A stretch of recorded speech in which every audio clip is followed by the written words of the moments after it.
కార్యక్రమంలో మనము ఆ పురాణ పురుషోత్తముని తెలుసుకునే క్రమంలో భాగంగా పురాణ వాహిని క్రమంలో భాగంగా ఈరోజు వామన పురాణం గురించి ఆధ్యాత్మికవేత్త ఏఎస్ఆర్ మూర్తి అడిగి తెలుసుకుందాం. నమస్కారం గురుగారు. గురుగారు, అసలు ఇది అన్ని పురాణాలు ఉన్నాయి, దాంట్లో ఇది ఎన్నో పురాణం ఈ వామన పురాణం? 18 పురాణాలలో ఈ పురాణం 14వ పురాణం. అవతారమేమో 5వ అవతారం, వామనావతారం. ఈ వామన పురాణం ఎన్ని శ్లోకాలు ఉంది, ఎన్ని సంహితలు ఉంది? అంటే 10,000 శ్లోకాలు మనకి ఇవాళ లభ్యమైనవి ఏంటంటే 10,000. పూర్వ భాగము ఉత్తర భాగం అని 2 ఉన్నాయి. ఉత్తర భాగం అందుబాటులో లేదు, అది చరిత్రకారులు ఏమైపోయిందో తెలియదు, కాలగర్భంలో వెళ్ళిపోయినట్లుంది తెలియదు. కానీ పూర్వభాగంలో మాత్రం 10,000 శ్లోకాలు ఉన్నాయి. 10,000 శ్లోకాలలో ఏమున్నది అనేటువంటిది చాలా ఇంపార్టెంట్, అంతే కదా, అదే ప్రధానమైన అంశం. కానీ వామన పురాణం అనేటువంటి చిన్నదిగా కనిపించిన 10,000 శ్లోకాలతోనే ఉన్న అనేకమైనటువంటి మూల వస్తువులన్నీ దాంట్లో ఉన్నాయి. చాలా మూలం అంటే మనం చూడండి, దీనికి మూలం ఎక్కడ అంటాం, ఆ మూలం వెతుక్కోవాలి అంటే వామన పురాణం చదవాలి. ఇందులో సంహితలు కూడా ఉన్నాయన్నారు కదా, 4 సంహితలు. మహేశ్వరి సంహిత, భాగవత్ సంహిత, సౌర సంహిత, గణేశ్వరి సంహిత. ఆ పేర్లను బట్టే మనకి తెలుస్తున్నది. సౌరము అంటే సూర్యుడు, గణేష అంటే కేవలం గణేష మాత్రమే కాదు, శివాత్మక శివ కుటుంబం, కార్తికేయ జననం, ఇవన్నీ శివపురాణంగా ఉంటాయి. దీంట్లో మహేశ్వరి సంహితలో ఏమేమి ఉన్నాయి? మహేశ్వరి సంహితలో శక్తిని గురించి ఉంది, సంపూర్ణమైన శక్తిని ఎలా ఆవిష్కరించాలి శక్తి. అందుకనే దీంట్లో దుర్గాదేవి విషయాలు కూడా ఉన్నాయి. అంటే అసలు ఉన్నదంతా శక్తే. మనం రూపాల దుర్గగా ఇంకోటిగా చెప్తాము. పార్వతీదేవిని గురించి ఉంది, దుర్గాదేవి గురించి, నరనారాయణ ఉపాఖ్యానం అని ఇంకోటి ఉంది, శ్రీదుందు అని ఇంకోటి ఉంది. ఇట్లా రకరకాల ఈ కథాకథనం అంతా దేనికంటే మనకి తెలిసిన జనబాహుళ్యంలో అందరికీ తెలిసినటువంటి దక్షయజ్ఞం, అదే అక్కడికి వెళ్ళటం, పిలవని పేరంటానికి వెళితే ఏమవుతుంది, ఇవన్నీ సందేశాత్మకమైనటువంటి పురాణం ఇది. అలాగే ఇవాళ వెంకటేశగిరి మహత్యం, సుదర్శన చక్రం ఎలా ఆవిర్భవించింది, అది ఎవరికి ఇచ్చారు, శివ కేశవ శక్తి, ఈ 3 కూడా ఒకే పురాణంలో చెప్పబడింది ఇక్కడే. అందువల్ల వామన పురాణం చాలా చాలా మామూలుగా ఆయన కథలో వామనుడు త్రివిక్రముడు అంటాం కదా, ఇక్కడ కథ కూడా వామనమే, కానీ దాని శక్తి త్రివిక్రమం. సౌర సంహితలో సూర్యుడు, గణేశ్వర సంహితలో అంతే అంతే. తర్వాత ఇది ఎవరికి చెప్పారు? ఇది చాలా ప్రధానం. మామూలుగా ఈవేళ అందరూ చెప్పేది ఏంటంటే బ్రహ్మదేవుడు చెప్పాడు అని. బ్రహ్మదేవుడు చెప్పలే, పులస్త్య బ్రహ్మ, ఆ బ్రహ్మని ఈ బ్రహ్మతో కలుపుకున్నారు పొరపాటున. కానీ మొట్టమొదటి మూల వక్త, ఆయన పేరు మూల వక్త, చెప్పినవాడు ఎవరంటే పులస్త్య బ్రహ్మ. ఎవరు? నారదుడు విన్నాడు. నారదుడు అంటేనే, నారము అంటేనే జ్ఞానం. జ్ఞానాన్ని ఇవ్వగలిగినటువంటి నారదుడికి చెప్పినటువంటి వాడు పులస్త్య బ్రహ్మ. ఎవరు ఈ పులస్త్య బ్రహ్మ అంటే రావణ బ్రహ్మకి మూలమైన వాడు. అందుకని మనం ఆయన్ని పౌలస్త్య బ్రహ్మ, పౌలస్త్య హృదయము, పౌలస్త్య వధ, ఇవన్నీ పులస్త్యలో నుంచి వచ్చినాయి. కాబట్టి ఎవరు చెప్పారు అంటే పులస్త్య బ్రహ్మ చెప్పాడు. విన్నవాడు ఎవరు అంటే నారద మహాముని. నారదు నుంచి వ్యాసుడు, వ్యాసుడి నుంచి సూతుడు, సూతుని శౌనకాది మునులు, ఇవి అక్కడి నుంచి అది అక్కడ మొదలై ఈవేళ ఇక్కడి దాకా మనం కూడా అదే చెప్తాం. ఈ దీంట్లో మొత్తం ప్రత్యేకత ఏంటి గురుగారు? చాలా ఉందమ్మా. ఉపకథలుగా, వ్యాఖ్యానాలుగా, ఉపాఖ్యానాలుగా వాటిని గురించి మనం చెప్పుకున్నా, మూలం తెలియాలి మనకి. మూలాన్వేషణకి వెళ్ళాలి అంటే దీన్ని మనం అర్థం చేసుకోవాలి. అందులో ప్రధానంగా నరనారాయణ ఉపాఖ్యానం. నరనారాయణ అనగానే కృష్ణార్జునులు అనుకుంటాం మనం, కాదు. నరనారాయణ, ఇప్పుడు హిమాలయాలలో నరనారాయణ గుహలు ఉన్నాయి. అవును, బదరికాశ్రమం దగ్గర నరనారాయణ గుహలు ఉన్నాయి. అక్కడికి వెళ్ళి నిజంగా గనక స్వచ్ఛమైనటువంటి అచ్చమైనటువంటి ధ్యానంలోకి వెళ్ళాలి అంటే ఈ భూమండలం మొత్తం మీద మహాసృష్టిలో నరనారాయణ గుహలోకి వెళ్ళాలి. ఈ నరనారాయణ గుహలోకి వెళ్ళినప్పుడు నరుడిలో ఉన్నటువంటి నారాయణుణ్ణి అన్వేషించేటువంటి స్థాయి అది. అంటే మనని మనం తెలుసుకునేటువంటిది. అంటే మనం వ్యావహారికంగా, అకాడమిక్గా ఇది ఇట్లా అది ఇట్లా విచారణ కంటే అది ఏమిటో అనుభూతి పొందాలి, అనుభవం తెచ్చుకోవాలి అంటే నరనారాయణ ఉపాఖ్యానం, అది ఆ గుహల గురించిన విచారణ. అలాగే సుదర్శన చక్రం. ఎందుకని శివ కేశవ శక్తి అన్నాం కదా, అయితే కాలగమనంలో శైవాచారాలు ప్రబలినప్పుడు విష్ణువుని సెకండరీ స్థాయికి తీసుకెళ్ళింది పురాణం తీసుకెళ్ళారు, పురాణం చెప్పేవాళ్ళు తీసుకెళ్లారు. కాబట్టి ఈవేళంతా శివపరంగానే సాగుతుంది. ఇది శివపరంగా ఎట్లా సాగిందంటే సుదర్శన చక్రం ఎవరికి ఇచ్చారు అని కదా ప్రశ్న. అసలు విష్ణువుకి ఎవరు ఇవ్వగలరు అంటే శివుడిచ్చాడు. శివుడి దగ్గరికి విష్ణువు వెళ్ళి అంటే కథ అది. అంటే ఒక ఎనర్జీని ఇచ్చాడు. ఎవరికి? విష్ణువుకి ఇచ్చాడు. ఇచ్చి ఈ సుదర్శన చక్రం యొక్క కాల ప్రమాణం ఏమిటి అంటే కల్పాంతాలు యుగాంతాల వరకు అది ఉంటుంది. తర్వాత దేనినైనా ఖండించగలిగినటువంటి దాంట్లో అనేక కోణాలు ఉన్నాయి. అదంతా మ్యాథమెటిక్స్ ఉంది దాంట్లో. తర్వాత మెకానికల్ ఇంజనీరింగ్ ఉంది. అది దాని మీద ఒక్కదాని మీదే 3-4 గంటలు మాట్లాడచ్చు. ఏది? సుదర్శన చక్ర నిర్మాణం మీద. అద్భుతం అది. అంటే ఈవేళ మనం మెటలర్జీ లోహశాస్త్రం అంటున్నామే, దాని నిండా లోహశాస్త్రం పెట్టారు. అందువల్ల ఇది శాస్త్రము శాస్త్రీయము రెండు. శాస్త్రము భౌతికంగా ఫిజిక్స్ కెమిస్ట్రీ ఇవన్నీ ఉన్నాయి దాంట్లో. తర్వాత దుర్గాదేవి. దుర్గా అంటే ఏమిటి? మామూలుగా సుదర్శన చక్రము సూర్యుని దగ్గర నుంచి వచ్చిందంట అని అంటారు. అంటే సూర్యశక్తిని తగ్గించడం కోసమని అన్ని ఆయుధాలు అంటే మన 18 పురాణాలు గనక ఒక రోజు వరుసగా పెట్టి చదువుకుంటే పరస్పర భిన్నమైనటువంటి వాదనలు దాంట్లోనే కనిపిస్తాయి, భిన్నంగా ఉంటాయి. ఇప్పుడు ఈ సూర్యుడు ఇచ్చాడు అనేది ఒక చోట ఉంటుంది, శివుడు ఇచ్చాడు ఇక్కడ. సూర్యుడు ఇవ్వడు, సూర్యశక్తిని తగ్గించడానికి చేసిన క్రమంలో భాగంగా ఆయుధాలు వస్తాయి అంతే. కానీ ఈ ఆయుధాలన్నీ కూడా విష్ణువుకి ఎక్కడ అవసరం? విష్ణు లోకంలో సుదర్శన చక్రం అవసరమే లేదు, కూర్చోవలసిందే. మరి ఈ లోకంలో దుష్ట సంహారం చేయాలి, ధర్మ సంస్థాపన చేయాలి. దేనిని ఖండించాలో ఆ ఖండించటానికి శక్తి కావాలి. మానవ శక్తి చాలదు గనక దైవం కూడా మానుష రూపంలో వచ్చినప్పుడు ఆ శక్తి కూడా పరిమితం గనక ఆయనకు ఎడిషనల్గా ఇంకో శక్తి కావాలి. ఆ శక్తే సుదర్శనం. అదే నిజానికి సుదర్శనానికి అర్థం ఏంటంటే మనం మాట్లాడుకునే ఈ ఇన్స్ట్రుమెంట్ కాదు, సుదర్శనం. మంచి దర్శనం. ఎవరి దర్శనం? ఆత్మదర్శనం. అది అన్ని దర్శనాలకి నిదర్శనాలు ఉన్నాయి, ఆత్మదర్శనానికి నిదర్శనం లేదు. ఎవరిది వాళ్ళదే, వాళ్ళ అనుభవం, వాళ్ళ అనుభూతి. కాబట్టి అది అసలు సుదర్శనం. అది దాని వెనక. అట్లా ఈ దుర్గాదేవి కథ. దుర్గము అంటే కోట అంటే అందరూ వెళ్ళలేరు కదా, దాటి వెళ్ళేది కాదు. కానీ దుర్గమమైన దానిలో కూడా తీసుకువెళ్ళగలిగినటువంటి శక్తి అమ్మవారికి ఉన్నది గనక, ఆమెను మించిన మరొక శక్తి లేదు గనక ఆ శక్తిని దుర్గాశక్తిగా మనం భావన చేస్తాం. ఈ దుర్గాశక్తిని నడిపించాలి అంటే జ్ఞానం కావాలి, అది సరస్వతీ శక్తి. ఈ రెండూ కలవాలి అంటే రమాశక్తి కావాలి. రమాశక్తి అంటే ఒక ఐశ్వర్యం, అష్టైశ్వర్యాలు. కాబట్టి దుర్గా, అందుకనే మనం ఇప్పుడు దసరా అంటామే. దా అంటే దుర్గా, సా అంటే సరస్వతి, రా అంటే రమ. ఈ మూడు ఒకే ఎనర్జీ, అంతే. ఈ ఒకటే ఎనర్జీ 3 భాగాలుగా విభజించబడి 3 మళ్ళీ ఒకే ఆవరణంలో పనిచేస్తూ ఉంటాయి కనుక దాని గురించిన ప్రస్తావన చాలా ఉంటుంది. ఇవాళ మన దుర్గా సప్తశతి ఇవన్నీ కూడా దానిలో మూలం నుంచి పుట్టినాయి. ఇవన్నీ వేళ్ళు, అక్కడ పళ్ళు ఆకులు ఏం కనపడవు, కానీ మూలం మాత్రం అదే. మూల కథ కావాలంటే దానికి వెళ్ళాలి. అలాగే ఇవాళ మనం తిరుమల, వెంకటేశ్వర స్వామి, వెంకటేశ్వర అంటే ఆ రోజుల్లో వెంకటేశ్వర లేదు, వెంకటేశగిరి అన్నాడు. ఆ వెంకటేశగిరి ఒక్కొక్కటి ఈవేళ 7గా మనకి అనుభవంలోకి వస్తూ ఉన్నాయి. దీని మూలం కూడా అక్కడే ఉంది, వామన పురాణంలో మాత్రమే ఉంది. మిగతా ఏ పురాణాలలో ఈ ప్రస్తావన లేదు. అది అందులో పులస్త్య బ్రహ్మ అంటే పులస్త్య వంశంలో పుట్టినటువంటి బ్రహ్మ. ఆ బ్రహ్మం ఎవరు అంటే బ్రహ్మమును ఎరిగినవాడు బ్రహ్మ. మనకి తెలిసిన చతుర్ముఖ బ్రహ్మ సృష్టికారకుడు, ఆయనకు అదొక ఉద్యోగం. అసలు బ్రహ్మ అంటే బ్రహ్మమును తెలిసినవాడు బ్రహ్మ అవుతున్నాడు. బ్రహ్మము అంటే ఏమిటి? మూలతత్వం. మూలతత్వం అంటే ఈ సృష్టి అంటే ఏమిటి, ఇది ఎందుకు వచ్చింది, ఈ సత్ అనేటువంటి దానిలో నుంచి ఒకటి ప్రవేశించింది, ప్రవేశిస్తే దానికి విశ్వం అని పేరు పెట్టాం. ఆ విశ్వంలో నుంచి ప్రపంచం వచ్చింది, పంచభూతాత్మక ప్రపంచం.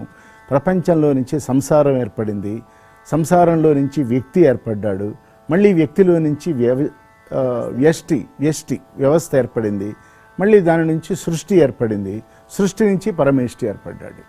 అంటే ఏది ఒక పెద్ద సున్నాగా ఉన్నదో ఆ పూర్ణమే ఇక్కడ పూర్ణమవుతున్నది గనక ఈ వామన పురాణం ఆ దిశగా చాలా గొప్ప పురాణం. ఇందులో ప్రధానమైన కథ గురించి చెప్పుకున్నాం. ప్రధానమైన కథ దక్షయజ్ఞం. సరే, మనం చెప్పుకున్నాం. అది సందేశం ఏమిటి అంటే, ప్రధాన కథకు వెళ్ళబోయే ముందు ఉన్నటువంటి ఒక మహత్తర సందేశం ఏంటంటే, మానవ జాతి ఈ పురాణాలు, వామన పురాణం ఇవాళ అసలు ఎందుకు మాట్లాడుకోవాలి, ఎందుకు చదవాలంటే ఒకనాటి మహాత్ముల దర్శనాలన్నీ దీంట్లో ఉన్నాయి. వాళ్ళు మనలాగా ఇంజనీరింగు చేయలే, మనలాగా యూనివర్సిటీలోకి పోలే. కేవలం జ్ఞానైక దృష్టితో భూగోళంలో ఉంటూ ఖగోళాన్ని దర్శనం చేశారు, ఖగోళంలో ఉంటూ భూలోకాన్ని దర్శనం చేశారు. వాళ్ళకి అవని, ఆకాశము, పంచభూతాలు అన్నీ కూడా వాళ్ళకి స్పష్టంగా అర్థమవుతాయి. అందుకే ఇందాక చెప్పినట్లుగా దాంట్లో కెమిస్ట్రీ ఉంది, మ్యాథమెటిక్స్ ఉన్నాయి, కొలతలు ఉన్నాయి. ఇప్పుడు మేరు నిర్మాణం చేయండి అనగానే ఆయన కొలతలు తెలియకపోతే మేరు రాదు. కాబట్టి దాంట్లో సమస్త శాస్త్రాలు కూడా శాస్త్రీయమైనటువంటి కోణంలో చెప్పబడ్డాయి. అందులో చాలా ప్రధానమైనటువంటి ఆ పేరే వామన పురాణం. కాబట్టి ఇప్పుడు మీరు అడిగినట్లుగా ఏమిటి ఆ ప్రధానమైన కథ అంటే, వామన అవతార ఘట్టం. ఏముందండి, ఆయన వచ్చాడు, 3 అడుగుల నేల అడిగాడు, అది కాదు. చాలా విస్తృతమైనటువంటి కథ అది. దాన్ని భౌతిక, ఆదిభౌతిక, ఆధ్యాత్మిక 3 స్థాయిలలో అర్థం చేసుకోవాలి. మామూలు కథ సరే చెప్పుకుందాం, అది కూడా చెప్పుకోవాలి. సరే, అదితి కశ్యపుడు కదా. ఆ అదితికి ఒక కోరిక కలిగింది. ఏం కోరిక అంటే, ఎప్పటికైనా నారాయణమూర్తి లాంటి ఓ కొడుకు కావాలి. దాని వెనక ఒక బాధ కూడా ఉందనుకుంటాను. అంటే రాక్షసులు దేవతలు జయించినారు కాబట్టి మళ్ళీ తన బిడ్డలు ఇది కావాలి, తరతరాల గురించిన ఆలోచన చేసి ఆవిడ శ్రీమన్నారాయణమూర్తిని ప్రార్థన చేసింది. ఇది కథగానే చెప్పుకుందాం. చేస్తే ఆయన మామూలు ప్రార్థిస్తే వస్తాడు కదా, వచ్చాడు. ఏం కావాలి అని అడిగాడు. నీలాంటి కొడుకు నా కొడుకు కావాలి, నాకు ఆనందం కలగాలి, ఇగో నా పక్కన నా భర్త ఉన్నారు, ఆయనకు కూడా ఆనందం కలగాలి, నీలాంటి వాడు అని అడిగింది. అప్పుడు ఆయన ఏమన్నాడంటే, నువ్వు నీలాంటి వాడు అని అంటున్నావు, నాలాంటి వాడు మరొకడు లేడు, ఇంకోడు లేడు, కనుక నేనే నీ గర్భంలోకి వస్తాను, నేనే నీ బిడ్డగా వస్తాను. మహదానందపడిపోయింది. నీలాంటి వాడిని దాటి అసలు వాడే వస్తున్నప్పుడు మరి తల్లికి ఆనందం కదా. ఆయన ఏం చేశాడు, వామనుడుగా వచ్చాడు. వామనుడు అంటే మరుగుజ్జు అని కాదు, వమనం చేశాడు ఆయన. వమనం చేసి వామనమైంది. వమనం అంటే ఇవాళ బయటకు రావటం, బయటకి తనకున్నటువంటి వైష్ణవ శక్తిని అంతా బయటకు తెచ్చి వమనం చేసి వామనుడిగా వచ్చాడు. ఆయన వయస్సు మనం అనుకున్నట్లుగానే ఈవేళ 8 ఏళ్ళు, 10 ఏళ్ళు, 12 ఏళ్ళు ఇట్లా అనుకున్నట్లే ఆ రోజుల్లో కూడా చిన్నవాడుగా వచ్చాడు. వామనుడు మరుగుజ్జు అని రాస్తున్నారు కవులు, రాయకూడదు. ఆయన మరుగుజ్జు కాదు, ఆ రూపంలో ఆ వయస్సులో వెళ్ళాడు ఆ యజ్ఞం దగ్గరికి. ఇది అదితి కథ అక్కడ అయిపోయింది. ఆయన బయలుదేరాడు. ఎక్కడికి బయలుదేరుతున్నావు అని అడిగింది అదితి. మరి ప్రతి అవతారం అనుకో పరమార్థం ఉంది కదా. కాల, కార్య, కారణ, కర్తవ్య, ఈ 3ఇంటితోనే వస్తాడు పరమాత్మ. పరమాత్మే కాదు, మనం కూడా కార్యకారణ సంబంధం లేకుండా రామస్సులు కాలానికి లోబడే ఉంటాం. అది 50 ఏళ్ళ, 70 ఏళ్ళ, 90 ఏళ్ళ, అది కాలానికి వదిలేద్దాం. కాలం అయింది. కార్యము, ఇక్కడికి వచ్చి ఏదో పని చేయాలి. ఏ పని? ఉద్యోగమా, వ్యాపారమా? కాదు.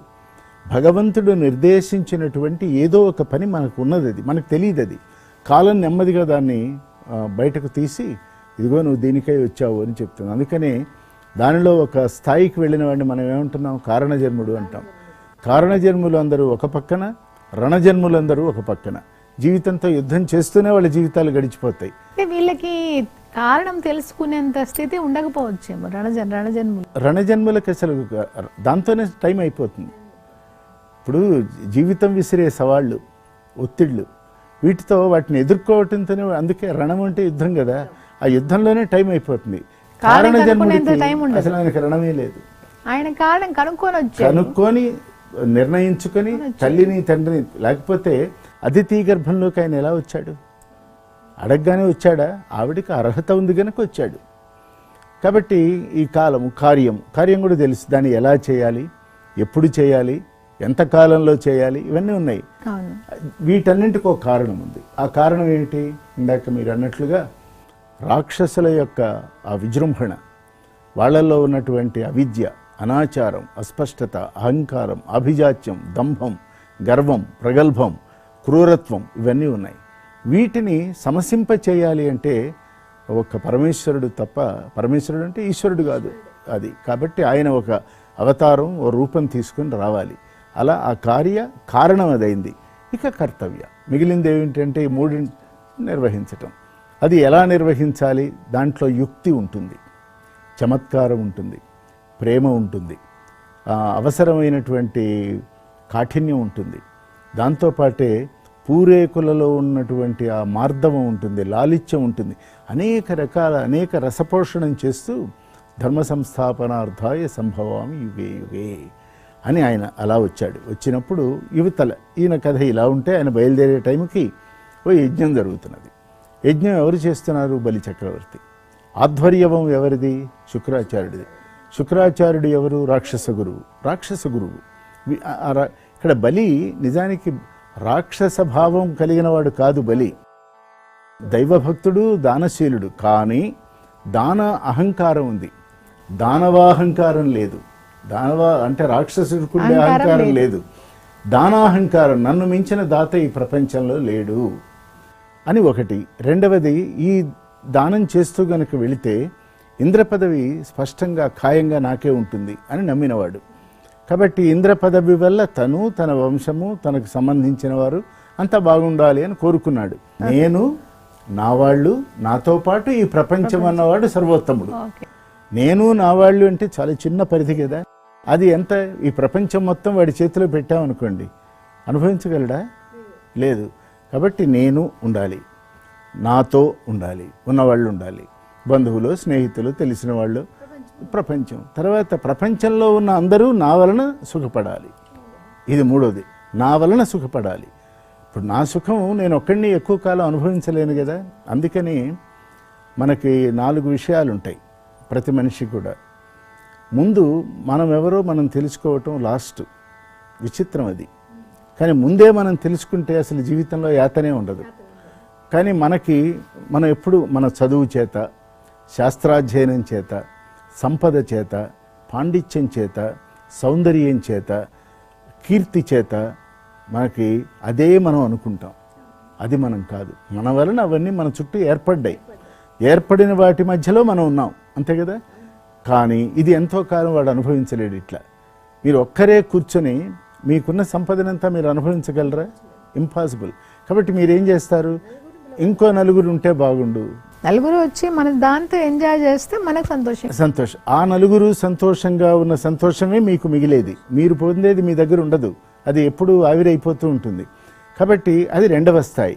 3వ స్థాయికి వెళ్ళిన తర్వాత నేను పిలిచిన ఈ 10 మంది కాదు, ప్రపంచంలో కొన్ని వేల లక్షల మంది ఉన్నారు, వీళ్ళందరూ కూడా ఈ ఆనందంలో భాగం కావాలనేది 3వ స్థాయి. 3 స్థాయిలు అయిపోయిన తర్వాత ఇక మీరు కాక ఆనందాన్ని అనుభవించడానికి వేరే వ్యక్తి లేడు. ఆ వేరే వ్యక్తి ఎప్పుడైతే లేడో ఈ సర్వాత్మగా ఉన్నటువంటి ఈ ప్రపంచం అంతా కూడా ఆనందమయ స్థితిలో ఉండటానికి నేను ఎలా ఉండాలి అని ప్రశ్నించుకుంటాడు. సంపద పంచిపెట్టాను, ఇవ్వవలసినవి ఇచ్చాను, కానీ నాకేం ఆనందం కలగటల్లా. ఏదో ఇస్తున్నాను, పుచ్చుకుంటున్నాను, కానీ ఎక్కడో ఇది ఆగటం లేదే అనేటువంటి స్థాయి వాడికి మనసుకు ఏర్పడినప్పుడు అసలు నేను ఎందుకు వచ్చాను, దేనికోసమే వచ్చాను, ఇవన్నీ నా ద్వారా ఎందుకు జరుగుతున్నాయి అనేటువంటి ఒక వైరాగ్య విభూతి, సమర్పణ, దానిలో శరణాగతి పొందుతాడు. శరణాగతి పొందినవాడు వినయంగా ఉంటాడు. ఈ 3 జరగాలి అంటే ముందు అహంకారం ఉండాలి, అంతే కదా. ఆ అహంకారం దానాహంకారంతో ఉన్నటువంటి బలి. సరే, మహామోహులు, జ్ఞానులు, సిద్ధపురుషులు, మామూలు యజ్ఞమా? సర్వ ప్రపంచము శాంతిధామంగా ఉండాలని కోరుకున్నాడు బలి చక్రవర్తి. సరే, ఇంతలోకి ఆయన రానే వచ్చాడు. ఆ వస్తున్నటువంటి వాడిని చూడగానే పసివాడు, ఆయన కంటే ఉన్నవాళ్ళు వయోవృద్ధులు, జ్ఞానవృద్ధులు, కర్మవీరులు, ధీర వీర శూర గంభీరమైనటువంటి స్థాయిలో ఉన్నారు. వాళ్ళందరూ ఒక్కసారి లేచి నుంచున్నారు. శుక్రాచార్యుడికి అనుమానం వచ్చింది. ఇంతమందిని ఆకర్షించింది ఇతని రూపమా, ఇతని వెనక ఉన్న శక్తి? అతను రాక్షసుల గురువైనా అతడు కూడా ఒక జ్ఞాని. జ్ఞానానికి 2 పార్శ్వాలు ఉన్నాయమ్మా. ఒకటి నెగటివ్, రెండవది పాజిటివ్. ఇవాళ మన భాషలో నెగటివ్ ఇంటెలిజెన్స్, పాజిటివ్ ఇంటెలిజెన్స్ ఉంది కదా. నెగటివ్ ఇంటెలిజెన్స్ శుక్రాచార్యుడు, పాజిటివ్ ఇంటెలిజెన్స్ బృహస్పతి. కాబట్టి బృహస్పతికి ఈ స్టోరీలో ఆయనకి అవకాశం లేదు. ఎందుకంటే ఆయన వచ్చేసాడు. ఈ నెగటివ్ ఇంటెలిజెన్స్ ఉంది ఆవరణలో, ఎక్కడ? యజ్ఞశాల మొత్తంలో. ఇంకా వచ్చినటువంటి వాడు తేజోమయుడై నడిచి వస్తున్నాడు. బలిలో ఉన్నటువంటి బలిచక్రవర్తిలో ఉన్నటువంటి ఒక సహజమైనటువంటి సంస్కారం ఒక్కసారి లేచి నుంచొని ఎదురెళ్ళి ఆయన్ని ఆహ్వానం చేశాడు. ఆహ్వానం చేసి సముచితమైనటువంటి ఒక ఆసనం ఇచ్చి ఇక్కడ కూర్చోండి అన్నాడు. ఎక్కడి వాడివి, ఎందుకు వచ్చావు, అసలు నేను ఎంత పుణ్యం మామూలుగా అయితే ఏదో చిన్నపిల్లడు వచ్చాడులే ఆడుకుంటాడులే అని అనుకుంటాం మనం, కానీ వచ్చిన మనం గొడుగు, జంధ్యం, కమండలం, పావుకోళ్ళు వేసుకొని వచ్చినటువంటి వాడు ఎట్లా ఉన్నాడు? ఒక మహా విస్తృతమైనటువంటి విరాణమూర్తి సంక్షిప్త స్వరూపంగా వచ్చినట్టు బలికి అర్థమైంది. కానీ అతను విష్ణువు అని శివుడని ఏం తెలియదు, దేవుడని కూడా తెలియదు. ఎవరో కుర్రాడు వచ్చాడు, మంచి ఆకర్షణ, కూర్చోబెట్టాడు. అప్పుడు ఇక సంవాదం ప్రారంభమైంది. ప్రారంభమైతే నీకేం కావాలి అని అడిగాడు. ముందు అసలు నా యజ్ఞశాలలోకి ప్రవేశించావు, నాకు మహదానందంగా ఉందని మామూలు ప్రశ్నలు వేస్తుంటే పక్కన శుక్రాచార్యుడు అన్నాడు, మాయలో పడకు, నిన్ను మోసం చేయటానికి వచ్చాడు. ఏం అడుగుతాడు ఏం అడగడు కాదు, నువ్వు అడక్కు, అతను ఏమడుగుతాడో విను, అప్పటిదాకా ఆగమన్నాడు. కానీ ఇతనికి దానాహంకారం ఉంది. ఏదో ఒక జంజం వేసుకొని వచ్చాడు, ఈయనకు 10 రూపాయలు ఇద్దాం అన్నట్లుగా ఏమివ్వాలి అని అడిగాడు. ఆయన ఎక్కువ మాట్లాడకుండా మౌనం వహించి కాసేపు అయిన తర్వాత, ఏముంది నాకు, నా వయస్సు ఎంత, నా శరీరం ఎంత, నేనెంత, 3 అడుగుల నేల ఇస్తే చాలు. 3 అడుగుల నేల. నిజానికి ఇక్కడ ఒక మీమాంస ఉందమ్మా. 3 అడుగులు అడిగాడు అని కథాప్రపంచంలోకి వచ్చేసింది. పురాణాలు, బుర్రకథలు, హరికథలు, ప్రవచనాలు, సినిమాలు అన్నీ 3 అడుగులు ఆయన అట్లా అడగల, 2-3 అడుగులు అన్నాడు. ఇది చాలా సూక్ష్మంగా చదవాలి. ఏముంది అంటాం, ఏదో 1-2 ఇవ్వండి అంటాం, అంటే 1 కానీ 2 కానీ అని అర్థం, అంతే కదా. 2-3 అడుగులు అన్నాడు. నిజానికి ఆయన అడిగింది 5 అడుగులు. 2+3 చాలా టాక్ట్ఫుల్గా అడిగాడు ఆయన. అడిగితే సరే, సూక్ష్మ బుద్ధి కాదుగా, అహంకారంతో ఉన్నాడుగా, సరే ఏదో అడిగాడు, 3 అడుగులు ఇస్తే పోలేదా అని ఈయన అనుకున్నాడు. అన్న తర్వాత అస్సలు బలిచక్రవర్తిలో ఉన్న దానాహంకారం బయటికి వచ్చింది. ఏమంటాడంటే, ఏమిటిది, నువ్వు ఎవరిని అడుగుతున్నావు, ఎక్కడి దాకా వచ్చావు, ఎవరో తెలుసా, నువ్వు అడగవలసింది ఏమిటో తెలుసా, ఒక 10,000 గోవులు అడగాలి, ఒక మణుగు బంగారం అడగాలి, స్థాయి చీనాంబరాలు అడగాలి, ఏదో 3 అడుగులు కాదు, ఒక 30 అగ్రహారాలు అడగాలి. అసలు దాత స్థితిని నువ్వు అర్థం చేసుకోకుండా ఏదో ఒక పిల్ల చేష్ట వలె అడుగుతున్నావే, మళ్ళీ ఆలోచించుకో అన్నాడు. అవన్నీ నాకు నేనేం చేసుకోలేనవి, మాడలు కావాలా అని అడిగాడు. ఏవి నాకు వద్దన్నాడు. మరి ఈ 3 అడుగులు ఏం చేసుకుంటావు అన్నాడు. నాకు అది చాలన్నాడు. ఏం చేసుకుంటానో నాకు తెలియదు, నాకు 3 అడుగులు చాలన్నాడు. ఉన్న టెక్నిక్ అంతా ఆ అడగటంలో ఉన్నది. సరే, శుక్రాచార్యుడు పక్కనే ఉన్నాడు. ఆయన చెప్తున్నాడు, నువ్వు 3 అడుగులతో అయ్యేది లేదు, పోయేది లేదు, అంతేగా. అడగవలసి వస్తే అతను కూడా ఏదన్నా అడగాలి. 1 ఎకరమో 10 ఎకరాలో 100 ఎకరాలో ఇట్లా అడగాలి. అడగటం లేదు కదా. జాగ్రత్తగా ఆలోచించు, ఈ వచ్చినవాడు మామూలు వాడు కాదు, నాకు అర్థమవుతున్నది, దేవతల పక్షాన వచ్చినటువంటి విష్ణువుగా నాకు కనిపిస్తున్నాడు అన్నాడు. శుక్రాచార్యుడికి జ్ఞానం ఉన్నట్లేగా, కనిపెట్టాడుగా. సరే, ఇది జరుగుతూ ఉంటే ఆయనేమి అడిగాడు, కూర్చున్నాడంతే. ఇతనిలో అహంకారం ప్రబలిపోతున్నది.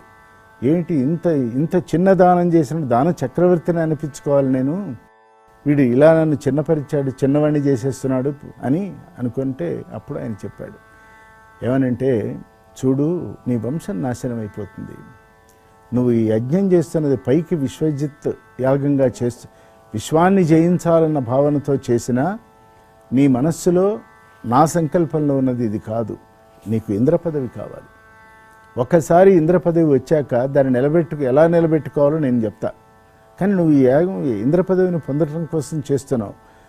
దీంట్లో ఏ భాగమైనా కనుక ఎక్కడైనా పొరపాటు పడితే నీకు ఇంద్ర పదవి ఇప్పట్లో రాదు, ఈ యజ్ఞం ఫెయిల్ అయిపోయినట్లే అని అంటే, అక్కడ బలిచక్రవర్తి ఏమంటాడంటే, అసలు నేను ప్రపంచం మొత్తాన్ని జయించాలని చేయటం లేదు, నాకు ఇంద్ర పదవి కావాలనేది చిన్న పదవిది, అది కాదు. ఇవన్నీ పక్కన పెట్టండి. ఏ పరమాత్మ ఒక యజ్ఞఫలంగా యజ్ఞరూపంగా ఇక్కడికి రావాలని కోరుకొని సంకల్పించుకొని నేను ఇది ప్రారంభించాను, ఆయనే వచ్చేశాడు. యజ్ఞం ఇంకా పూర్తే కాలే, పూర్తి అయ్యాక కదా, పూర్ణాహుతి అయ్యాక అనుభవాలు కలుగుతాయి, రావాలి. కానీ ఆయన వచ్చేసాడు, నా యజ్ఞం అయిపోయినట్లే లెక్క. ఈ యజ్ఞం అయిపోయిన తర్వాత నాకు ఏమి రావాలి ఏమి పోవాలి భగవంతుడు నిర్ణయిస్తాడు అన్నాడు. అంటే నువ్వు నా మాట వినటం లేదు అన్నాడు. అప్పుడు ఆయన ఏమన్నాడంటే, నా మనస్సు ఆయన అడిగిన 3 అడుగులు ఇవ్వాలనే ఉన్నది. కారే రాజులు రాజ్యమును కలుగవే, నాకంటే ఎంతమంది రాజులు ఈ భూమండలాన్ని పరిపాలన చేశారు, నేను ఒక్కడినేనా? నేను మొదటివాడిని కాదు, చివరివాడిని కాదు. నా తర్వాత ఇంకెవరెవరో వస్తూ ఉంటారు. వసుంధర బ్రహ్మదత్త, ఇది పరమేశ్వరుడు ఇచ్చినటువంటిదే భూమి. ఈ భూమి మీద నా ఒక్కడికి అధికారం ఉండదు. ఆయన 3 అడుగుల భూమి అడిగాడు, అంతే. నేను ఇస్తాను. నాకు అనిపిస్తుంది నేను చేసిన యజ్ఞ సంకల్పం గొప్పది. అందుకని మీరన్నట్లుగా ఆయన విష్ణువే గనకైతే విష్ణువు లాంటి వాడికి నేను 3 అడుగులు ఇవ్వటం అనేది మీదుంట మేల్గాదే రాజ్యము గీజ్యమున్ సతతమే కాయంబు నాపాయమే అన్నాడు. నా అపాయమే కాయం, శరీరానికి అపాయం లేకుండా ఎప్పుడన్నా ఉందో? అపాయం అంటే మరణం. కాబట్టి మరణం అనేది దాన్ని వదిలేసేయి, శరీరం దగ్గర మనం ఆగకూడదు, నేను ఇస్తానన్నాడు. ఒప్పుకోలే. బలిచక్రవర్తి మనస్సు, శుక్రాచార్యుడు ఏమన్నాడంటే, ఆలోచన చేసి చెయ్యి, ఏం చేసినా ఆలోచన నీ గురించి చెప్తున్నాను అన్నాడు. అప్పుడు తన భార్యని పిలిచాడు. పిలిచి ఒక బంగారు బిందెతో నీళ్లు తెమ్మన్నాడు.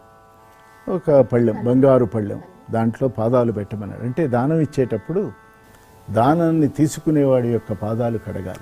తీసుకునేవాడికి ఎవరి దగ్గర ఇచ్చేవాడు తల ఉంచుతాడు?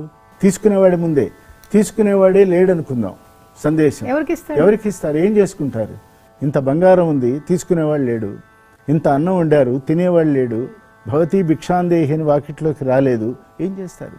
దాచిపెట్టేదంతా పాచిపోతుంది కదా.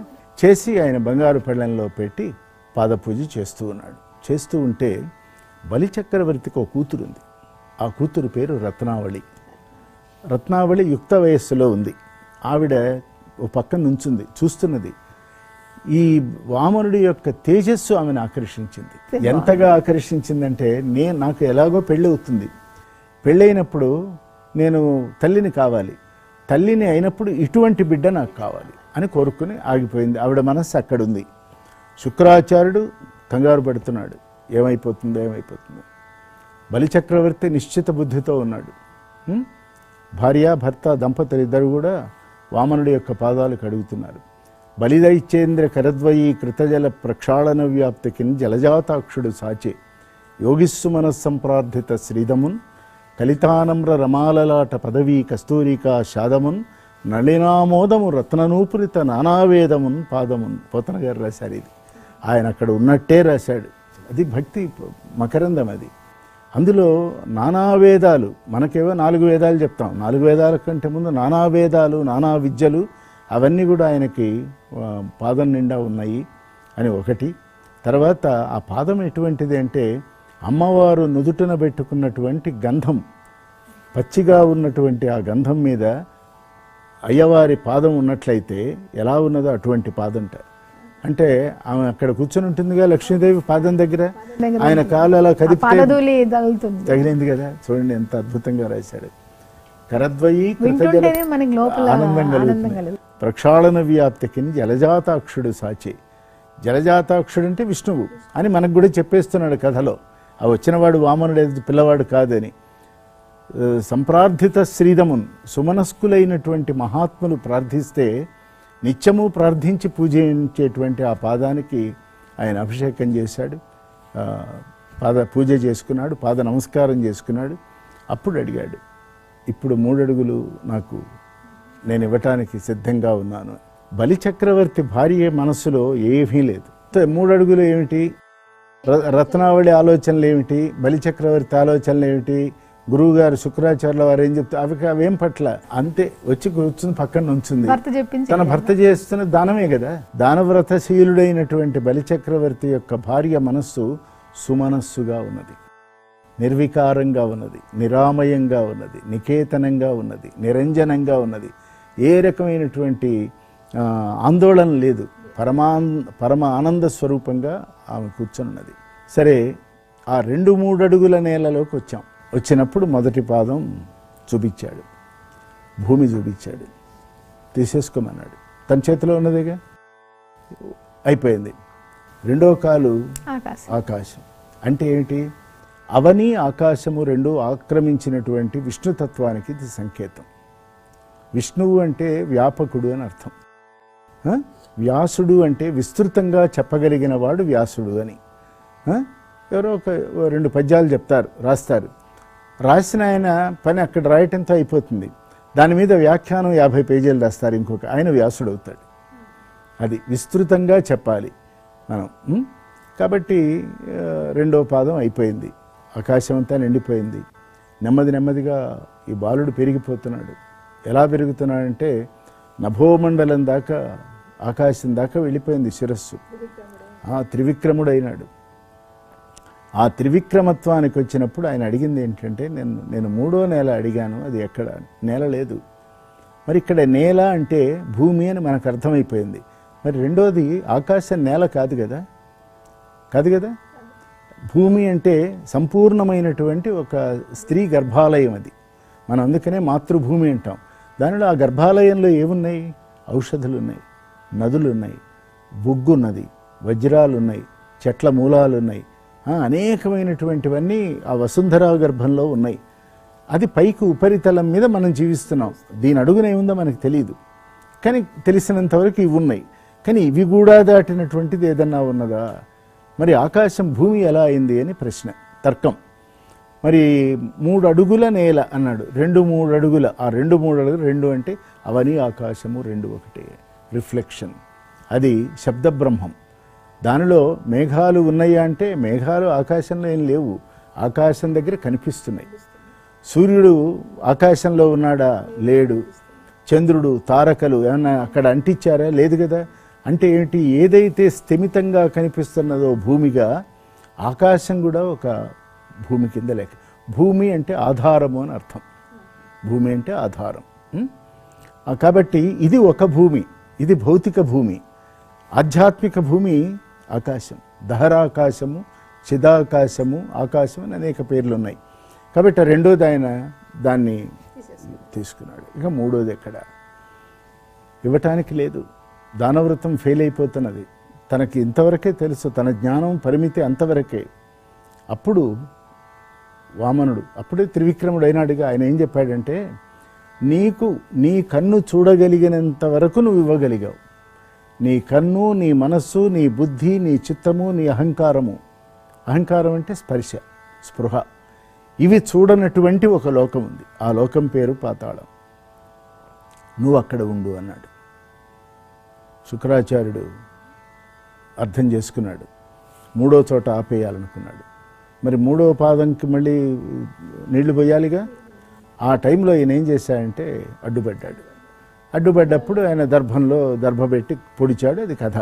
అంటే శాస్త్రజ్ఞానంలో ఎప్పుడైతే రాజస తామస గుణాలు 2 ప్రవేశిస్తాయో, భగవంతుడు 2 కళ్ళు ఇచ్చినప్పటికీ కూడా అజ్ఞానం చేత కన్ను గుడ్డిదైపోతుంది. అది కథ, అది సందేశం. శుక్రాచార్యుడు తక్కువవాడు కాదు. అసలు వస్తూ ఉండగానే వస్తున్నవాడు విష్ణువు అని చెప్పగలిగాడే, కానీ దాన్ని నెగటివ్గా వాడుతున్నాడు అని విష్ణువుకి తెలుసు గనక, ఇటువంటి గురువులు గనక ఉన్నట్లయితే ఏం చేయాలి? బలిచక్రవర్తి ఏం చేయాలి? గురువుగారు చెప్పినట్లు, నేను ఇవ్వను, నాకు నీ మీద నమ్మకం లేదు, 3 అడుగులతో నువ్వేం చేస్తావు, నేనేం చేస్తాను, వెళ్ళిపో అనాలి. కానీ అనలా. అంటే ఏమిటి? ఒక ఆత్మోన్నతిని పొందాలి. దానం ద్వారా, ధర్మం ద్వారా తనలో ఉన్నటువంటి అస్తిత్వాన్ని, తన జన్మ సార్థకతని చక్కగా నిలబెట్టుకోవాలి అనుకున్నటువంటి వాడు ఆ ఆత్మోన్నతికి అడ్డుపడుతున్నాడు. ఈయన గురువుని ధిక్కరించాడు కదా. గురువు యందు ప్రేమ లేక కాదు, గౌరవం లేక కాదు, కానీ తన పనికి అడ్డుపడుతున్నాడు. ఉద్ధరించుకునే అవకాశం వచ్చింది. సాక్షాత్తు భగవంతుడు వస్తే, ఆయన పాదాలు కడిగితే, ఆయన అడిగిన 3 అడుగుల నేల ఇవ్వబోతుంటే ఈయన వద్దంటాడేమిటని అక్కడ ఆలోచించి గురువుని పక్కన పెట్టేశాడు. గురువుని పక్కన పెడితే జరిగేది పైకి అనర్థంగా కనిపిస్తుంది. చూడండి, మీరు కథాకథనాలన్నీ మనం, మీరు కానీ నేను కానీ ఏది వింటూ పెరిగామంటే, బలిచక్రవర్తిని విష్ణుమూర్తి పాతాళంలోకి తొక్కేశాడు. 3వది ఎందుకు 2-3 అడుగులలో 2వది అయిపోయింది. ఆ 3వది థర్డ్ డైనమిక్స్ అంటాం. ఆ థర్డ్ డైనమిక్స్లో ఏమన్నాడంటే నువ్వు ఎక్కడికి వెళ్ళమంటే నేను అక్కడికి వెళ్తానన్నాడు. పాతాళలోకమే నీకు సరైన ప్రదేశము అన్నాడు. పాతాళలోకం అంటే నాగలోకాన్ని దాటినటువంటిది, ఇంకా కిందకి, అది అధోలోకము అంటాం. ఊర్ధ్వలోకం ఆక్యుపై చేశాడు, తనున్నటువంటిది ఆక్యుపై చేశాడు. అధోలోకం, పవనాంధోలోకం అంటాం. అక్కడ గాలి మాత్రమే ఆడుతుంది, ఇంకేముండదు. చీకటి, గుయ్యారం ఏముండదు, మహానిశ్శబ్దం, పాముల బుసలు తప్ప ఏముండవు. ఇదంతా వర్ణన. శిరసావహించాడు. అప్పుడు ఆ శిరస్సు మీద తన పాదాన్ని పెట్టాడు. పాదాన్ని పెట్టాడే కానీ బలిచక్రవర్తిని తొక్కలేదు. మనకి చెప్పేవాళ్ళు కూడా కొద్దిగా ఆలోచన చేసి చెప్పాలి ఇది. ఎందుకనంటేమా, పరమేశ్వరుడి యొక్క పాదాల అడుగున అగస్త్య రేఖలు ఉంటాయి. అది గురువు దగ్గర కూడా ఉంటాయి, సద్గురువు దగ్గర ఉంటాయి. గురువు వేషం వేసుకున్న వాడి దగ్గర అవే ఉండవు, మనలాగానే ఉంటాయి. కానీ నిజమైనటువంటి గురువు పాదం అడుగున శ్రీభూయిత శ్రీహరి చిహ్నితాభ్యాం అగస్త్యరేఖాదభిరించితాభ్యాం నమో నమ సద్గురుపాదుకాభ్యాం అని గురువు యొక్క పాదం అడుగున అగస్త్య రేఖలు ఉంటాయి. అగస్త్యుడంటే ఎవరు? సముద్రాలను తీసి కమండలంలో పెట్టుకోగలిగిన శక్తి కలిగిన వాడు. ఆ సముద్రాలు ఏమిటి?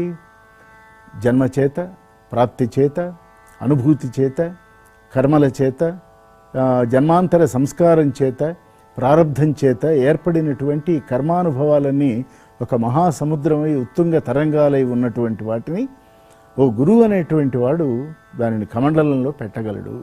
అవి అగస్త్య రేఖలు. మన చేతిలో, అరచేతిలో కర్మరేఖలు ఉంటాయి. ఇవన్నీ ఏర్పడతాయి కదా, మారుతూ ఉంటాయి. మన 12 ఏళ్లకోసారి అరచేతిలో అన్నీ మారిపోతుంటాయి. ఈ కర్మరేఖలు గనక వెళ్ళి గురువు పాదం కింద, అంటే బొటనవేలు కింద గనక వెళ్ళినట్లయితే అప్పటి వరకు జరిగినటువంటి కర్మలు, వాటి వలన ఏర్పడినటువంటి అనుభవాలు, ఫలితాలు నశించిపోతాయి అని శాస్త్రం. ఇక్కడ కర్మ నశిస్తుంది. అంటే మామూలుగా మనం పైన మొక్కుంటాం కదా, చేయకూడదు. అది పద్ధతి కాదు. గురువు కూడా 2 పాదాలు, పాదం కిందకి పెట్టలేం కదా, అందుకని ఆ బొటన వేళ్ళు 2 కింద పెట్టాలి. అది అసలు గురువుకి నమస్కారం. అసలు గురుపాద పూజ, గురుపాద నమస్కారానికి అర్థాలు మారిపోయినాయి. ఇవాళ ఎక్కడో వామనుడు పెట్టినట్టుగా ఇవాళ గురువులందరూ, మీరు చూడండి, ఒక సంప్రదాయ పీఠాలు, ఆమనాయ పీఠాలు ఉన్నాయి. ఇప్పుడు కంచి శంకర విజయేంద్ర స్వామి వారేమి పాదాలు పెట్టరు.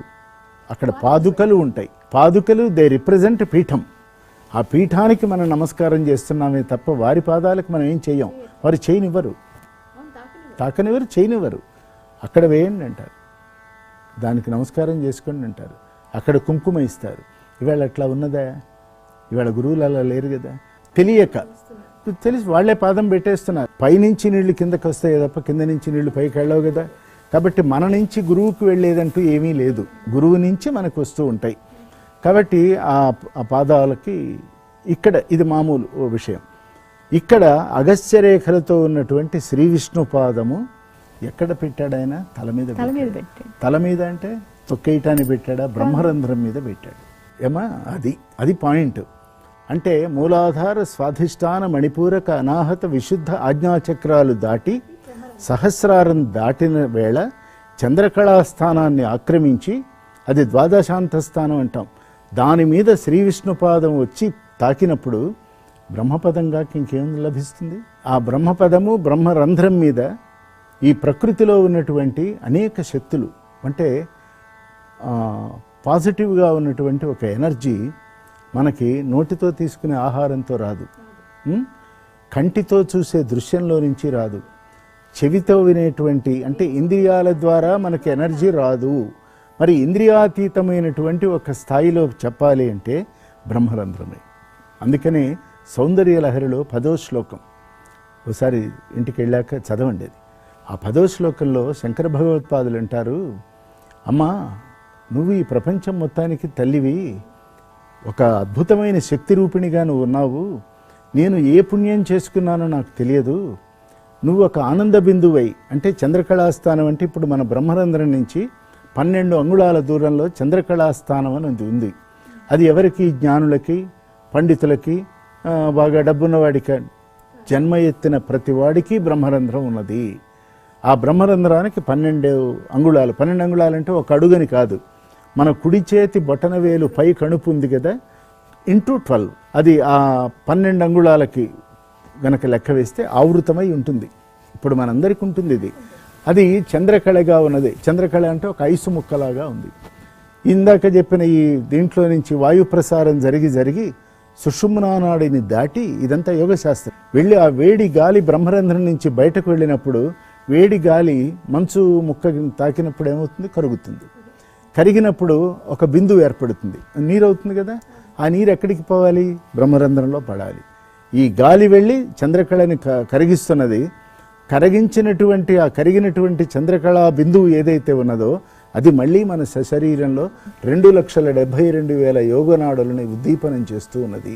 దాన్ని అమృతం అంటారు. అదే అమృత బిందువు అంటాం, చంద్రకళా బిందువు. దీన్ని మన 10వ శ్లోకం ఒక అద్భుతం. అది రసాత్మకమైనటువంటి వర్ణన అంటే ఆయన అనుభవించారు. అది ఇలాగ మీరు అర్థం చేసుకోవాలి అని. కాబట్టి ఎప్పుడైతే శ్రీ విష్ణువు యొక్క పాదం వచ్చి బ్రహ్మరంధ్రం మీద తాకిందో ఆ అగస్త్యరేఖలు అన్నింటి వలన అప్పటి వరకు అతనిలో ఉన్న దానాహంకారం నశించిపోయింది. ఇంతే కదా. ఇప్పుడు రత్నావళి ఎక్కడో, నా భార్య ఎక్కడో, నా గురువు ఎక్కడో, నేనా పాతాళలోకానికి వెళ్ళాలి ఇచ్చిన మాట ప్రకారం, వీళ్ళందరూ ఏమిటిది అని ఆయనకు వైరాగ్యం కలిగింది దానం చేసే ముందు. కానీ ఆ వైరాగ్యం ఎటువంటిదంటే శ్మశాన వైరాగ్యంలాగా అప్పటి వరకు అందరూ అనుభవించిన వైరాగ్యాన్ని గుర్తు చేసుకున్నాడు. ఇప్పుడు తాను స్వయంగా అనుభవించబోతున్న వైరాగ్యం గుర్తొచ్చింది. అన్నీ తన కళ్ళ ముందు మయమైపోయిన. యజ్ఞశాల లేదు, యజ్ఞానికి వచ్చిన అతిథులు లేరు, మహాత్ములు లేరు, జ్ఞానులు లేరు, జిజ్ఞాసులు లేరు, భార్య లేదు, సామ్రాజ్యం లేదు, రాబోయేటువంటి ఇంద్రపదవి ఏమో, వీళ్ళెవరూ లేకుండా ఇంద్రపదవి నేనేమనుభవించను అని ఆ వైరాగ్య విభూతిని అనుగ్రహించాడు. బలిచక్రవర్తిని తొక్కేశాడు అని చెప్పకండి. అద్భుతమైన, అంతటితో ఆగలేదు ఆయన. అప్పుడు ఆయన అన్నాడు, రాజ్యం లేదు, నేను వెళ్తాను పాతాళలోకానికి, నేనేం చేయాలి అక్కడ అన్నాడు. నేను చెప్పేదాకా నువ్వు అక్కడుండు, నారాయణ మంత్రాన్ని స్మరణ చేసుకుంటూ ఉండు అన్నాడు. నారాయణ మంత్రాన్ని స్మరణ చేసుకో. ఒక్కడు ఉండాలంటే ఓ జైలు లాంటిది, అది ఒకడే ఉండాలి. ఏం చేస్తాడు? అదే ఎంతసేపు చేస్తాడా? చేయగలడా? ఆ అలవాటు ఉందా? నారాయణ మంత్రాన్ని ఇంతకు ముందు ఎప్పుడైనా ఉపాసన చేశాడా? ఆ అనుభవం ఉందా? ఇవన్నీ మనస్సులో కలిగినాయి. కానీ విష్ణువు అనేటువంటి ఒక ఆయన దానగ్రహీతగా వచ్చాడు. దానం నేను ఇచ్చాను. దానగ్రహీత ఏం చెప్తాడో అది చేయాలి. నాకు ఇంత ఇవ్వండి అంటే ఆయన ఇచ్చాడు అన్న తర్వాత అది ఏం చేయాలో ఆయన ఇష్టం. ఆ ఇష్టం కూడా వదిలేసుకున్నాడు. వదిలేసినప్పుడు ఎంత కరుణాపూర్ణ సుధాబ్ధి అయినటువంటి విష్ణువు ఓ మాట అన్నాడు, చూడు, ప్రహ్లాదుడు నీకు తాత. ప్రహ్లాదుడికి ఇంకా ఉత్తమ పదవి రాలే. దీనికి నరసింహోపాఖ్యానిక ప్రహ్లాద చరిత్రకి సంబంధం ఉంది. తర్వాత చెప్పబడిన ప్రహ్లాద చరిత్ర కానీ, గజేంద్ర మోక్షణము కానీ, మోక్షము వేరు మోక్షణము వేరు కదా, ఆ గజేంద్ర మోక్షణము కానీ ఈ రెండూ కూడా దీంట్లో మూల గ్రంథాలు. ఇది మూలం వామన పురాణం. తర్వాత దాన్ని ఎక్స్పాండ్ చేస్తూ రాసుకుంటూ వెళ్ళారు. ప్రహ్లాదుడు నీకు తాత, ఆయనకి ఇంకా విముక్తి కలగల, జీవన్ముక్తుడు కాలే, ఆయనకి ఇంకా భగవద్భక్తిలోనే మునిగిపోతున్నాడు, తత్వచింతన ఆ స్పర్శ కలగల. కనుక నీ తాతని నీకు తోడుగా పంపుతా. ప్రహ్లాదుడికి ఏ మంత్రం ఇష్టం? నారాయణ మంత్రం ఇష్టం. నీ తాత చదువుతూ ఉంటాడు, నువ్వు కూడా అంటూ ఉండు. ఈ రెండింటినీ కలుపుతూ మళ్ళీ నీకు ఎప్పుడైనా ఇంద్ర పదవి ఎప్పుడప్పుడు వస్తుంది, ఎప్పుడో వచ్చినప్పుడు దాన్ని అనుగ్రహిస్తా, అప్పటిదాకా అక్కడే ఉండు అన్నాడు. మరి ఇది నేను చీకటి గుయ్యారంలో పోతూ నా తాతను కూడా తీసుకెళ్తున్నానని బాధపడ్డాడు. అప్పుడు మహావిష్ణువు అన్నాడు, మీ ఇద్దరినే పంపటం లేదు, కల్పాంతముల వరకు మీ తాతకి ఉత్తమ గతులు వచ్చేదాకా, నీకు ఇంద్ర పదవి వచ్చేదాకా నేను మీరున్నటువంటి ఆ పాతాళంలో నేను సుదర్శన చక్రమై మీ చుట్టూ ఆవరించి మీకు రక్షణ కల్పిస్తాను. నీకు శిక్ష వేయలే, శిక్షణకి పంపిస్తున్నా. కానీ మామూలుగా నేను ఇంటికి కాపలాగా ఉండమని అడిగారు. అది ఇవన్నీ తర్వాత డ్రామా రాసేవాళ్ళు, వాళ్ళు పాత్రలే. సుదర్శన చక్రం కాపల అంటే రక్షణ. ఇప్పుడు ఆ సుదర్శన చక్రం రక్షణ అంటే మన బలిచక్రవర్తి కథకి చెప్తున్నాం. కానీ ఆ సుదర్శన చక్రం మీకు నాకు ఇక్కడున్న అందరికీ వేళ ఉందిగా ఇక్కడ. లేకపోతే అసలు ఈ ఆవరణలోకి రాంగా ఇవే మాట్లాడుకోంగా. ఇది ఎక్కడో భిన్నంగా దూరంగా లేదు. ఈ సమస్త సృష్టికి సుదర్శన చక్రం ఉన్నది. ఆయన తీసుకున్న ఆకాశానికి ఉన్నది, 3 అడుగులకి ఉంది. ఆ 3 అడుగులలో 2 అయిపోయిన తర్వాత ఏర్పడిన ఈ 3వది ఈవేళ. అందుకనే ఓణం పండగ వస్తుంది కదా. ఓణం పండగ నాడు ఆయనకు ఆ ఒక్కరోజు పర్మిషన్ ఉంది. భూమిపైకి వచ్చి తను ఇంతవరకు బతికిన ఈ సమాజం ఎట్లా ఉన్నది, సుభిక్షంగా ఉందా లేదా, అసలు దీని పరిస్థితి ఏమిటి కనుక్కొని వెళ్ళిపోవాలంతే. బాగుంది అంటే ఆనందపడటానికి లేదు, బాగా లేదు అంటే బాగు చేద్దామనేటువంటి ఒక కర్తవ్యము లేదు. ఉరికాల చూసి అంటే ఏంటి, ఆత్మవలే క్షీభూతంగా ఉండటం. ఏది మంచి, ప్రపంచం మంచా చెడా అంటే ప్రపంచం చెడు కాదు మంచి కాదు, అదంతే. దానిలో మనం ఉన్నాం, మనం ఎట్లా ఉన్నామన్నదే ప్రశ్న. మనం మంచిగా ఉంటే ఈ సమస్త ప్రపంచము నందనవనం కదా. యద్భావం తద్భవతి, ఎలా జరగాలో అలా జరుగుతుంది. మనం ఎలా ఆలోచిస్తామో అదే మనం. రఘువంశంలో కాళిదాసు రఘువంశాన్ని, రామవంశం లేదు చూడండి, రఘువంశం ఉంది. రఘువంశంలో ఆయన గురించి మొట్టమొదటి మాట ఏముంటుందంటే, ఇక్ష్వాకు వంశంలో పుట్టిన వీరందరూ, రఘువంశంలో ఉన్నటువంటి వారందరూ ఆజన్మ శుద్ధులై వస్తారు అని. వాళ్ళకి అసలు శుద్ధులయ్యే ఈ జగత్తులో ఒక సత్యహరిశ్చంద్రుడు, దిలీపుడు, రఘుమహారాజు, రామచంద్రుడు, కుశ మహారాజు, వీళ్ళంతా శుద్ధత్వం లేకపోతే చేయలేరు. శుద్ధత్వం పొందటం పెద్ద ప్రాసెస్. కానీ వాళ్ళు అసలు ఆజన్మ శుద్ధులు అలా వచ్చారు. అట్లా మన కాలంలో కూడా ఆజన్మ శుద్ధులు ఉంటారు. కానీ వాళ్ళు ఏం చేస్తారంటే, ప్రపంచాన్ని మేము బాగు చేస్తున్నాము, ఇది మా వల్ల అవుతోంది అనేది ఉండదు. వాళ్ళు తమ తపశ్శక్తిని, ఇక్కడ ఒక పేరు చెప్తాను, ఒక ఉదాహరణ. అంటే మన కళ్ళ ముందు కంచి పెద్ద స్వామి వారు, మహాస్వామి వారు ఆజన్మ శుద్ధులు ఆయన. ఎందుకంటే తన శరీరం 99 ఏళ్ళు ఈ ప్రపంచం కోసం శుష్కింపజేసుకున్నారు. ఇది మీకు కష్టం అవుతున్నది కదా, ఈ వయస్సు పెద్దదైంది అంటే, మాకు ఇది అట్లా అలవాటైపోయింది. తర్వాత తపోనిష్ట అంటే, ఈవేళ ప్రపంచంలో ఒక తపస్వి ఎలా ఉండాలి, ఆయనని దేవుడు అంటారు, అది పక్కన పెడదాం. దేవుడు అనేది మన భావన, మహా తపస్వి ఆయన. తపస్సు యొక్క శక్తి ఏమిటో ఆయన చూపించారు. కాబట్టి ఇట్లా ఈవేళ బలిచక్రవర్తి ఎక్కడ ఉన్నాడు ఆయన అంటే, ఓణం పండుగ నాడు వస్తాడని కేరళ వాళ్ళంతా ఎదురు చూస్తారు, మనం కూడా ఎదురు చూస్తాం. ఆయన వస్తాడా చూస్తాడా అది కాలానికి వదిలిపెడదాం అంటే, ఇందులో ఈ నీతి అంతా, ఈ కథ అంతా అయ్యాక ఇప్పుడు వాళ్ళు అక్కడ ఉన్నారు. మరి రత్నావళి ఏమైపోయింది అని, ఆ రత్నావళి మనం ఆ పూతనగా వచ్చి, పగతో పుట్టింది పూతన. కానీ అలా అంటాం, కానీ పూతన అంటే పూచిన తనువు అని అర్థం. శరీరం వికాసమానం చెందింది, ఆమెకు కూడా ఉద్ధారణ కావాలి. ఆ పూతన వచ్చి బాలకృష్ణుడి దగ్గర స్తన్యం ఇచ్చి అక్కడి నుంచి తన శరీరాన్ని వదిలిపెట్టింది. ఆ శరీరాన్ని నందుడు రంపాలతో కోస్తుంటే దానిలో నుంచి పరిమళాలు, సుగంధాలు వెదజల్లినని భాగవతం చెప్తుంది మనకి. ఆ విషయం ఏదో, ఆ పగ ఏముందో, తల్లి స్థానంలో తల్లి పాలు ఎలా ఇస్తుందో ఆ కోరిక తీర్చాడు. ఆవిడ లోకాంతర ప్రాణాలలో ఉన్న కోరిక నెరవేరింది. అంటే ఈ మొత్తం మీద అద్భుత సందేశం ఏమిటంటే, గురువు అనేటువంటి వాడు తనను గురువుగా భావించినటువంటి తన శిష్యుడికి సరైన మార్గాన్ని ఉపదేశనం చేయాలి అంటే, ఇప్పుడు శుక్రాచార్యుడు అలా ఎందుకన్నాడంటే, బలిచక్రవర్తికి గనక ఇంద్ర పదవి వస్తే తను ఇంద్ర పదవి మళ్ళీ గురువు అవుతాడు. అంటే తన పోస్టు నిలబెట్టడం కోసం అతను ఉండాలి అని కోరుకున్నాడు. తన పోస్టు పోకుండా ఉండాలి గనక స్వలాభం, స్వార్థం, అహంకారం, ఎప్పుడూ నేను ఉండాలనేటువంటి ఒక తీవ్రమైన అసహజమైన కోరిక, ఇది ఒకటి. ఆత్మోన్నతి వైపు శిష్యుడు ముందు వెళ్ళిపోతూ ఉన్నప్పుడు గురువుకి ఒక ఆనందం ఎప్పుడు కలుగుతుందంటమ్మా, తన శిష్యుడు తనకంటే గొప్ప స్థాయికి వెళుతున్నప్పుడు ఆనందం కలుగుతుంది. అతడే నిజమైన గురువు. నన్ను దాటి వెళ్ళిపోతున్నాడే అన్నవాడు చాలా అల్ప గురువు, స్వల్ప గురువు. నిజమైనటువంటి గురువు నన్ను దాటి వెళ్తున్నాడు. శిష్యాధిచ్చేత్ పరాజయం. పరాజయం అంటే వాడి చేత జయింపబడ్డాడు, భావన జయింపబడింది. చాలా నేను 4 శ్లోకాలు చెప్పాను, వాడు అల్లుకుపోయినాడు. నేను మార్గం చూపించాను, వాడు నిర్మాణం చేశాడు. ఇది గురువు యొక్క, సద్గురువు యొక్క స్థాయి. ఇది శుక్రాచార్యుడి పరం. తర్వాత అడ్డుపడకూడదు, మంచి పనే చేస్తున్నాడు, అతను దానం చేసుకుంటున్నాడు, అతని సహజ ప్రవృత్తి అది. దానం ఇచ్చే మనసే లేకపోతే నువ్వు దానం ఇప్పించగలవా? ఇప్పించలేవు కదా. రెండోది, తను బోధ చేయాలి. రాక్షస గురువుగా మాత్రమే ఉండగలిగాడు. ఇతడు రాక్షస గురువు అయితే బృహస్పతి సాక్షర గురువు. ఇదే మాటల్లో తేడా.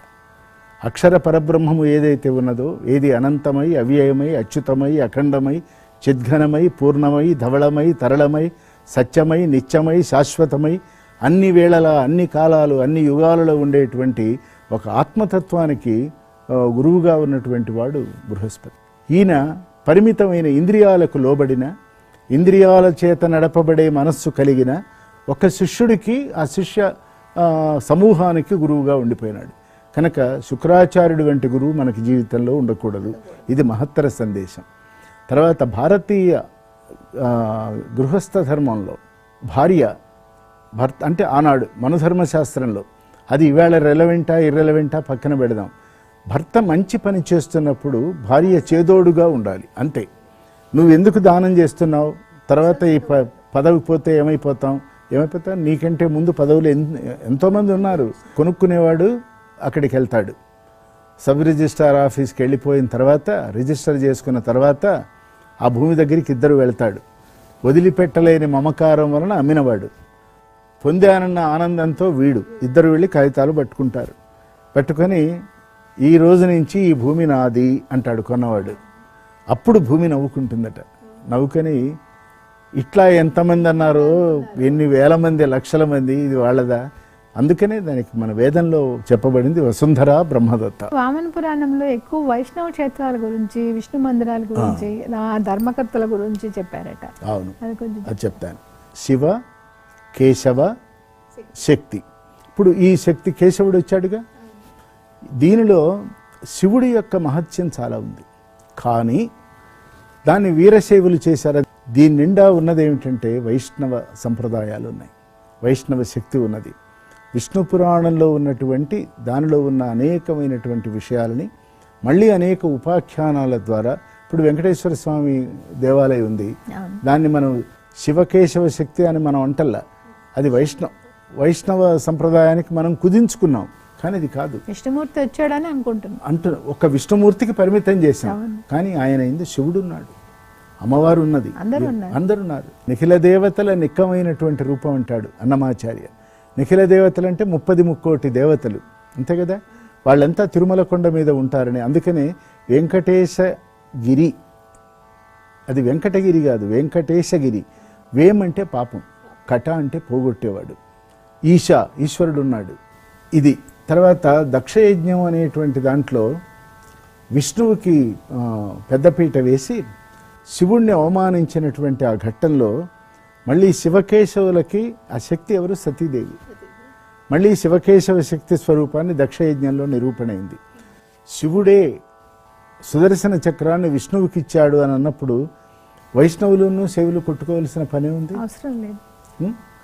నారాయణ మంత్రంలో ఉన్నటువంటి నారాయణలో రా, నమశివాయలో మా కలిపితే రామ అయింది. వదతు వదతు వాణి రామరామేతి మంత్రం అని ఉంటుంది. నేనంటూ అంటే రామ రామ రామ అనే పదమే నేను వాడుకుంటాను. అంటే ఈ వైష్ణవ శక్తినంతా కూడా వామన పురాణంలో చాలా చెప్పారు, చాలా అనేకమైనటువంటి కథాకథనాల్లో. అవి చాలా విస్తృతంగా చెప్పుకోవాలి అవన్నీ. కానీ ఉన్నది ఏమిటంటే విష్ణు శక్తిని నిక్షిప్తం చేయటం ఒకటి, శివకేశవులకు అభేదం చెప్పటం ఒకటి, శివుడికి కేశవుడికి ఆధారభూతమైనది ఎవరంటే అమ్మవారిని, అమ్మవారంటే దుర్గా అని, ఆ దుర్గా అంటే పార్వతి సతీదేవని. కాబట్టి ఈ దుర్గా అనేటువంటి అతిక్రమించటానికి వీలు లేని, అవధులు లేని అనంతమైనటువంటి ఒక మహాశక్తి ఏదైతే ఉన్నదో దానికి లోబడే శివుడైనా కేశవుడైనా నడుస్తారు అనేటువంటి ఒక భావనని చాలా ఉదాత్తంగా ఆవిష్కరించినటువంటిది వామన పురాణం. గురువుగారు చాలా బాగా, వామన పురాణం అంటే అందరూ మామూలుగా కథలు, దాంట్లో ఉండే మహత్యాలు చెప్తారు, కానీ ఇంత విశదీకరంగా దాని వెనక ఉండే తత్వాన్ని చాలా బాగా విపులీకరించి చెప్పారండి. ధన్యవాదాలు. శుభం. ఇది ఈనాటి గురుసన్నిధి కార్యక్రమం. ఓం నమో వెంకటేశాయ. స్వామి బోధానంద గోసేవ ఆశ్రమం, సైథాపూర్. జ్యోతిష్యం, వాస్తు శాస్త్రం మన పూర్వీకులు మనకిచ్చిన వరం. దుర్గాదేవి, కాలభైరవ ఉపాసనతో వాక్సిద్ధి పొందిన శ్రీ శ్రీ బోధానందగిరి స్వామివారు మీకు ఎలాంటి సమస్యలున్నా, వాటిలో ముఖ్యంగా ధన నష్టం, ఆరోగ్య నష్టం, భార్యాభర్తల మధ్య గొడవలు, ప్రేమించ ప్రేమించుకున్న వారు దూరం అవడం, ఎన్ని సంబంధాలు వచ్చినా పెళ్లి ముడి పడకపోవడం, రోడ్డు ప్రమాదాలు, అప్పుల బాధలు, వ్యవసాయంలో నష్టాలు, పెద్దల మాట పిల్లలు వినకపోవడం, ఆరోగ్య శాంతి, గృహశాంతి, మనశ్శాంతి లేకపోవడం, ఇలాంటి సమస్యలు ఉన్నట్లయితే ఒక్కసారి స్వామీజీని కలవండి. మీ సమస్యలకు తగిన పరిష్కారాన్ని పొందండి. అంతేకాక అన్ని రకాల వ్యాధులకు గోపంచకవ్య మరియు మూలికా వైద్యం చేయబడును. నమ్మకంతో రండి, ఆయురారోగ్యాలతో వర్ధిల్లండి.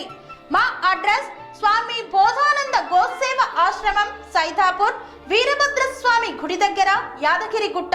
సంప్రదించవలసిన నెంబర్ 9849213754 మరియు 9618034138.